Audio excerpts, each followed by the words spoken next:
ya. See ya. They do make that sound. I've been chased before saying hello, dear.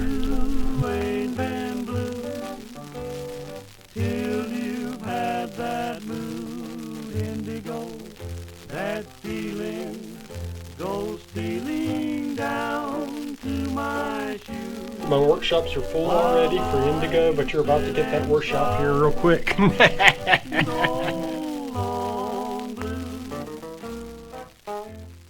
I've always wanted a 1700s era, 1800s era old point blanket. So you have all these people going to rendezvous and they have these like 20th century point blankets. And it's like, well, that has nothing to do with the 1700s. You've completely lost, you know, why people wore blankets, you know. Now, a blanket is never, even in the old days, was as good as a buffalo robe. The buffalo robe's the bomb. Right. And you know, one thing I tell people is if you're going to do buffalo robes, even if you kill it in November, it's too hot to sleep in if you're a naked homeless person during an ice age.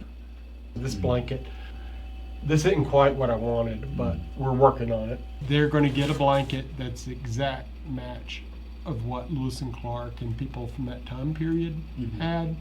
But it's the same fiber. It's long staple. It's not been shaved. It's been all made in Montana from the sheep's ass all the way until, you know, I brushed it out with teasels from the Flathead Valley.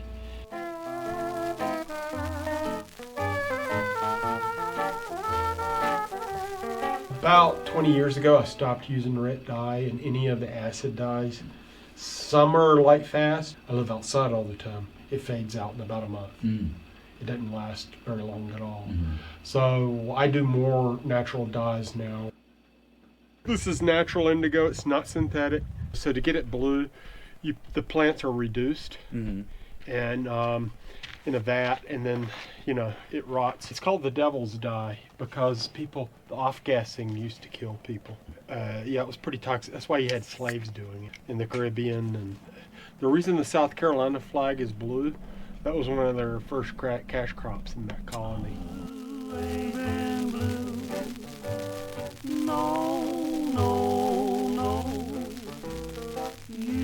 It was kind of a late introduction to Europe around 1700s. Before that, they had woad, not indigo. And indigo came in as a better thing they found in the colonial areas. What would be the traditional way to do this? Pea.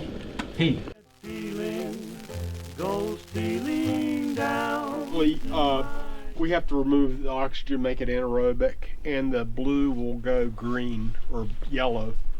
And we're going to do it with color remover. I know that's quite toxic sounding, but the fermented urine back there, it is anaerobic, but it has to be kept continuously at like 73 degrees. Where's the fermented It's mine, urine? not urine, it's mine. So with urine, the pH is perfect every time, and you don't have to add anything to it. While I sit and sigh, I'm heating the vat up right now to 111. I'll just put some color remover in there and some soda ash to get the pH up. Color remover removes the oxygen. It gets around the anaerobic situation you want to create with urine or fermentation vats.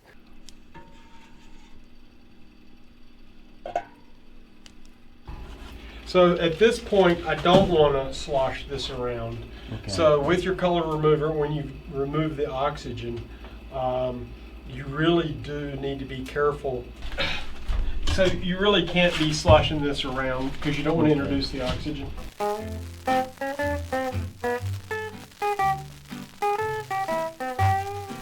Some more dips.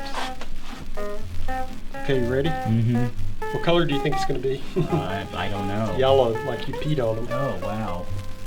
Now they're going to turn blue? Or they're going to be yellow? Keep videoing.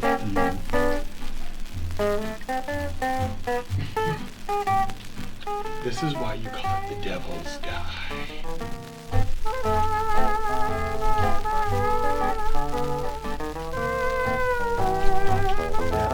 That's a really nice blue. A match? They match. Yeah, that's good. That's a good match job.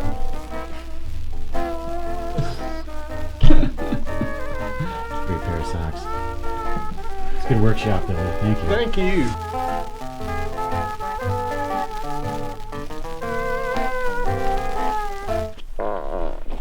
Does that mess your video up?